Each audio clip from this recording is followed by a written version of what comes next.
গত কয়েক সপ্তাহ ধরেই ভারত-বাংলাদেশ সীমান্তে চলছে ব্যাপক উত্তেজনা। বিএসএফের পুশিনকে কেন্দ্র করে ফুলে ফেঁপে উঠেছে সীমান্তবর্তী এলাকার বাসিন্দারা। অবৈধ এই প্রবেশ ঠেকাতে স্থানীয়দের সঙ্গে নিয়ে দিনরাত কড়া নজরদারি চালাচ্ছে বিজিবি।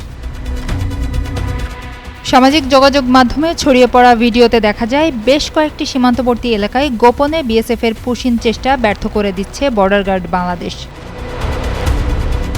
এদিকে সবশেষ লালমনিরহাটের পাটগ্রাম সীমান্ত দিয়ে ভারতীয় সীমান্তরক্ষী বাহিনীর নিজ দেশে ৩ নাগরিককে তৃতীয় দফা পুশিনের চেষ্টা ব্যর্থ করে দিয়েছে বর্ডার গার্ড বাংলাদেশের সদস্যরা। এর আগে কুষ্টিয়ার দৌলতপুর ও মেহেরপুরের গাংনী সীমান্ত এলাকায় নারী, পুরুষ ও শিশুসহ কয়েকজনকে বাংলাদেশের দিকে পাঠানোর চেষ্টা করে বিএসএফ। স্থানীয়দের মাধ্যমে খবর পেয়ে দ্রুত ঘটনাস্থলে পৌঁছে বিজিবি। পরে প্রতিরোধের মুখে ওই ব্যক্তিরা সীমান্তের ভারতীয় অংশেই অবস্থান করতে বাধ্য হয়। নন ইনভার্টার এসির দামে ঘরে আনুন বিদ্যুৎ সাশ্রয়ী ইনভার্টার এসি। এখন 1.5 ton my one inverter AC মাত্র 48,900 টাকা পাওয়া যাচ্ছে মিনিস্টার শোরুমে। শুধু লালমনিরহাট, কুষ্টিয়া বা মেহেরপুর নয়, জামালপুর, দিনাজপুর, চাঁপাইনবাবগঞ্জ ও অন্যান্য সীমান্ত এলাকাতেও একই ধরনের ঘটনার খবর পাওয়া গেছে। বিভিন্ন স্থানে বিজিবি ও স্থানীয় জনগণের যৌথ অবস্থানের কারণে পুশিনের চেষ্টা সফল হয়নি। পিছু হটতে বাধ্য হয়েছে ভারতীয় বাহিনীও।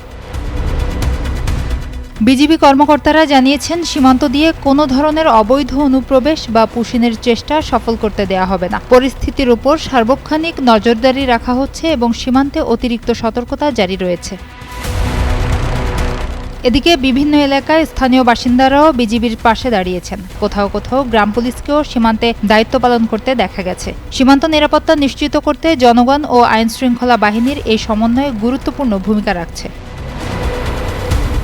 বিশ্লেষকদের মতে, পুশিন ইস্যু শুধু সীমান্ত নিরাপত্তার বিষয় নয়, এটি দুই দেশের কূটনৈতিক সম্পর্কের সঙ্গেও জড়িত। তাই বিষয়টি সমাধানে দ্বিপাক্ষিক আলোচনার উপরও গুরুত্ব দেওয়া উচিত। সুবর্ণা রহমান, যুগান্তর নিউজ।